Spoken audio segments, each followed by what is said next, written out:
नमस्कार। फिर एक बार आपके सामने मैं हूं मुंबई से रविंद्र जैन। माननीय सर्वोच्च न्यायालय जी और मुंबई उच्च न्यायालय जी, एक और ऐसा वाकया है जिसके बारे में आपको हमें बोलना है, आप तक ये बात पहुंचानी है कि शासन प्रशासन के अंदर जैसे पुलिस विभाग हुआ या डिपार्टमेंट हुआ तो 60 साल का जब उनका उम्र होता है रिटायरमेंट का, तो रिटायरमेंट के बाद उनको पेंशन मिलती है। माल तो वैसे भी कमाते हैं, उसके बाद रिटायर होने के बाद और आराम की ज़िंदगी जीने के साथ साथ उनको पेंशन मिलती है। लेकिन आम पब्लिक जो रोड पे खड़ी हुई है, बस का इंतजार करती है, वो 60 साल 70 साल 80 साल आम जनता की मैं बात करता हूँ। वो जनता फिर भी रोड पे खड़ी हुई है, ट्रेनों के लिए लाइन में खड़ी हुई है, वेटिंग में खड़ी हुई है। यानी माननीय, हम ये पूछना चाहते हैं कि शासन प्रशासन, ये दो आंखें हैं, इनका मतलब क्या होता है कि पब्लिक को, जनता को सेवा दी जाए, लेकिन यहाँ तो बसें ही नहीं है। लोग लाइन में खड़े हैं, जिनकी 90 साल की उम्र है, 80 साल की उम्र है, वो भी लाइन में खड़े हुए हैं। यही हाल ट्रेनों का है, पब्लिक को सुविधा है ही नहीं। अच्छा, शासन प्रशासन में ऐसा हाल हो रहा है कि ट्रैफिक पुलिस वाले ट्रैफिक की जगह पे है ही नहीं और अनाप शनाप वसूली हो रही है लोगों की। अभी कुछ दिन पहले की बात है कि मुंबई हाई कोर्ट के सामने वहाँ वसूली अभी भी हो रही है और डबल ट्रिपल पार्किंग हो रही है। तो माननीय सर्वोच्च न्यायालय जी, मुंबई उच्च न्यायालय जी, न्याय के मंदिर के ठीक सामने बिंदास वसूली होती है और कार पार्किंग के नाम पर जो लोग गुंडागर्दी करके वसूली करते हैं, हर नए आदमी को फंसाते हैं, ये सरकारी डिपार्टमेंट इसमें पूरा भागीदार है, पूरा भागीदार है। यानी सरकार को नुकसान पहुंचाना, यानी सरकार हमको नुकसान पहुंचा रही है, आम आदमी की ज़िंदगी को नंगा कर रही है। कोई कार पार्किंग के नाम पर लूट रहा है, कोई मिलावट के मसाले बना रहा है, तो जनता को बीमार करने का काम करता है।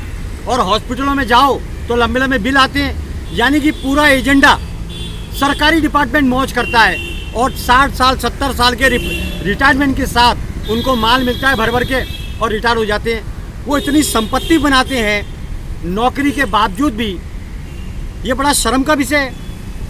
और इतना सारा जो पैसा बनता है वो वसूली से आएगा, और वसूली कैसे होगी? आम आदमी को परेशान करके। तो अड्डा बन चुका है। भारत योद्धाओं का देश था।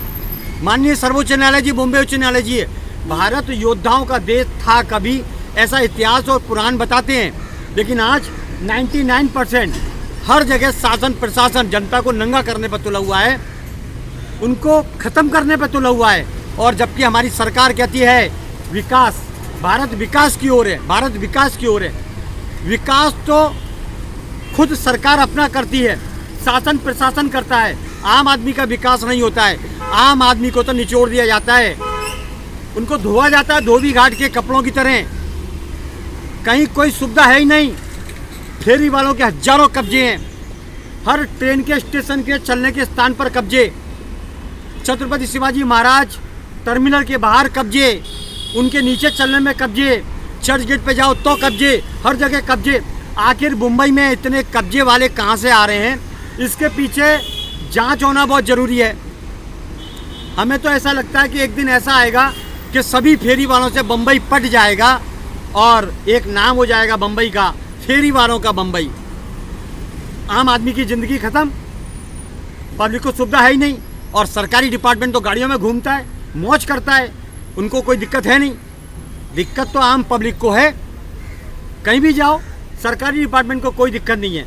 कोई अपना आइडेंटिटी कार्ड दिखाएगा, मैं पुलिस वाला हूँ, कोई दिखाएगा मैं फलाने का पीए हूँ, मैं एमपी का पीए हूँ, मैं एमएलए का पीए हूँ, बस उनके काम तो फ्री में हो जाएंगे। लेकिन आम आदमी जो टैक्स भरती है और जिनके लिए नेता चुन के आया है, जिनके लिए डिपार्टमेंट है, वो उनको मदद ही नहीं करते हैं। मदद करने के नाम पर भी लूटा जाता है, ऐसी तानाशाही है। माननीय, ये गंदगी गद्दारी की खून में कैसे भरी, इसके पीछे जांच होना बहुत ज़रूरी है।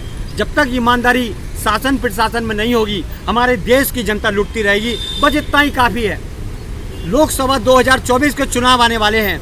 नेता अपने वादों से जनता का मन को हरने वाले हैं, लेकिन करेंगे वही जो इनके मन में होगा, लूटेंगे।